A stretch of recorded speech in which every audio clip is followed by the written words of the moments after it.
வணக்கம் நண்பர்களே. வனிதா விஜயகுமார் நடிகை, பட இயக்குனர், டைரக்டர், இன்று பன்முகம் கொண்டவர். நடிகர் விஜயகுமாரின் மகள்.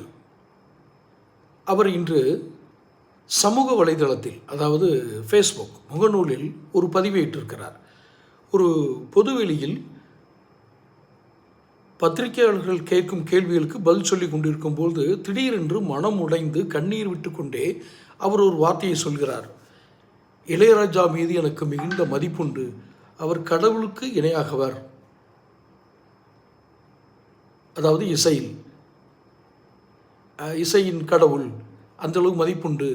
அவருடைய வீட்டில் நான் லிட்ரலி வளர்ந்தேன்னா அவர் வீட்டிலே ஃபிசிக்கலாக அங்கே இருந்து வளர்ந்தேன்னு அர்த்தம் எனக்கு தெரிஞ்சு.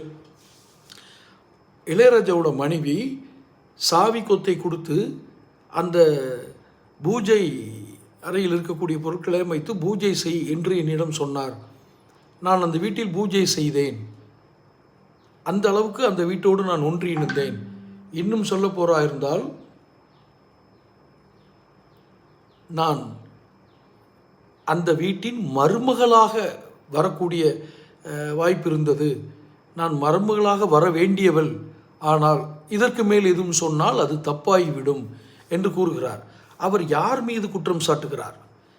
இளையராஜாவின் மருமகளாக வர வேண்டும் என்றால் இளையராஜாவினுடைய மகன் 2 பேரில் யாரோ ஒருவரை அவர் திருமணம் செய்திருக்க வேண்டும்.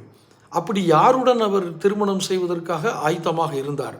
இளையராஜாவின் மனைவி சாவி கொத்தை கொடுத்து அந்த அறையில் இருக்கக்கூடிய பொருள்களெல்லாம் எடுத்து பூஜை செய் என்று கூறுகிறார் என்றால், இதை இரண்டையும் நீங்கள் ஒரு லைனில் கனெக்ட் பண்ணி பார்த்தீங்கன்னா, அப்போ அந்த அம்மாவுக்கு, இளையராஜாவோட மனைவிக்கு தெரிஞ்சிருக்கு, இந்த பெண்ணு நம்ம பையனை காதலிக்கிறாள், இவள் நம் வீட்டுக்கு மருமகளாக வரக்கூடியவள் என்று தெரிந்திருக்கிறது.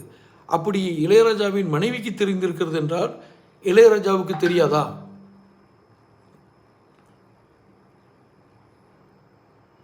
இளையராஜாவுக்கு தெரியாமலே இருந்திருக்குமா? இப்படி ஒரு பொதுவெளியில் நடிகை வனிதா விஜயகுமார் அழுது கொண்டே இந்த செய்தியை பதிவிடுகிறார். யார்கிட்ட? பத்திரிகையாளர்கிட்ட. அப்போ இதுக்கு பின்னாடி என்ன நடந்திருக்கு? என்ன அடிப்படையில் இவர் குற்றங்கள் இங்கு சாட்டப்படுகிறது? வெறும் இசைதான் பிரச்சனையா? இல்லை, அதற்கு மேலும் ஒரு பிரச்சனை இருக்கிறது என்பதுதான் நமக்கு புலனாகிறது. தொடர்ந்து சேனல் சப்ஸ்கிரைப் பண்ணுங்கள், நோட்டிஃபிகேஷன் பெல் பதிவு பண்ணுங்கள், பிடிச்சிருந்தால் லைக் பண்ணி ஷேர் பண்ணுங்கள். நன்றி.